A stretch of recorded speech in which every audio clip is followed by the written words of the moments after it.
दुनिया का एक धर्म जो बार बार आघात होता है और बाकी धर्मों का चाहे कोई कुछ भी करता रहे कोई फर्क नहीं पड़ता।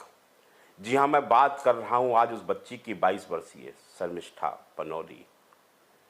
उसने कुछ कहा और उसकी क्षमा याचना भी कर ली, लेकिन उसके बाद वाहरी ममता बनर्जी की पुलिस केवल हिंदुओं के खिलाफ ही तुम्हारे पास बहुत कुछ करने को है। तुम्हारी खुद की एक सांसद जब महादेव के शिवलिंग का अपमान करती है तब तुम्हारी पुलिस कहां सो रही थी? तुम कहां सो रही थी? तुम्हारी सरकार कहां सो रही थी? और आज शर्मिष्ठा जिस बच्ची ने जो कहा उस पर उसने माफी मांगी, सार्वजनिक रूप से माफी मांगी, अपनी वीडियो को हटा दिया। उसके पश्चात भी आपकी पुलिस देखी कितनी कर्मठ है, क्या ईमानदारी निभाई उसने। 1600-1700 किलोमीटर चल के वो हरियाणा पहुंच के गुड़गांव से उस 22 वर्षीय बच्ची को अरेस्ट करके ले जाती है।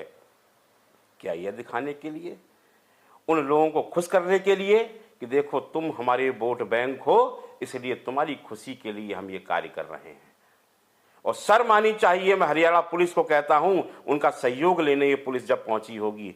तुमने अपने यहाँ की एक बच्ची वहां जाने दी जहां पर पश्चिम बंगाल में रहने वाली बच्चियों के साथ में कितने दुराचार हो रहे हैं, किस प्रकार से पश्चिम बंगाल की पुलिस सरकार के, वहां के सांसद के, वहां विधायक के, वहां पार्षद तक के इशारे पर वहां कर हिंदुओं की बेटियों पर अत्याचार करवा रहे हैं, हिंदुओं के घरों में आग लगवा रहे हैं, हिंदू बहन बेटियों को घर से निकालकर उनकी आबरू लूटी जा रही है। वहां पर हरियाणा पुलिस, तुमने एक बहुत बड़ी गलती करी है, यहां की एक बेटी को वहां जाने दिया और सरकारें आंखें बंद करके बैठी हैं। ये क्या हो रहा है भारत में और कब तक होता रहेगा हिंदुओं पर ऐसा अत्याचार?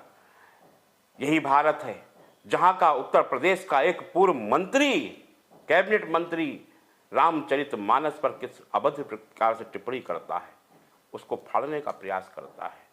किस प्रकार से बरेली का एक मौलाना तौकीर रजा हिंदू धर्म की माताओं बहनों पर आपत्तिजनक टिप्पणी करता है, धर्म ग्रंथ पर टिप्पणी करता है। आज तक एक गिरफ्तारी नहीं हुई और एक बेटी से निकल गया। 22 वर्षीय बालिका ने ये क्या कह दिया जो इतना बड़ा अनर्थ हो गया। माफी मांगने के बाद, वीडियो हटाने के बाद पश्चिम बंगाल की पुलिस आती है, उसको गिरफ्तार करके ले जाती है और वहां का अदालत उसे तुरंत, उसने बहुत बड़ा जघन्य अपराध कर दिया, वो आतंकवादी बन गई। कैसे कृत्य कर रहे हैं आप लोग? शर्म आनी चाहिए न्यायालय को भी और ऐसी सरकारों को और ऐसे सरकार के जितने ये कर्मचारी अधिकारी बैठे हैं कि किस प्रकार का घृणित कृत्य कर रहे हैं। कितने, कौन सा देवी देवता जिसका अपमान नहीं किया?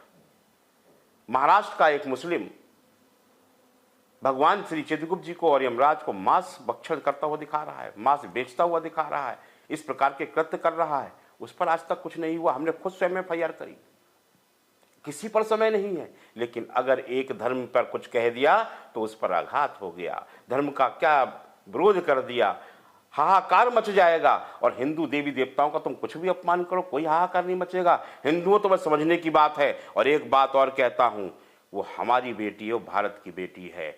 अगर शर्मिष्ठा के साथ कोई भी अनैतिक कृत्य हुआ, उसके ऊपर कोई भी गलत कृत्य किया गया तो उसका परिणाम भुगतने के लिए सब तैयार हो जाएं। अब हिंदू भी साथ नहीं बैठेगा, ये संत समाज और ये डॉक्टर सच्चिदानंद चित्रगुप्त, मैं अपनी बेटी शर्मिष्ठा के साथ हूं और उसके लिए हर कानूनी लड़ाई भी लड़ूंगा। जय हिंद, जय भारत, वंदे मातरम।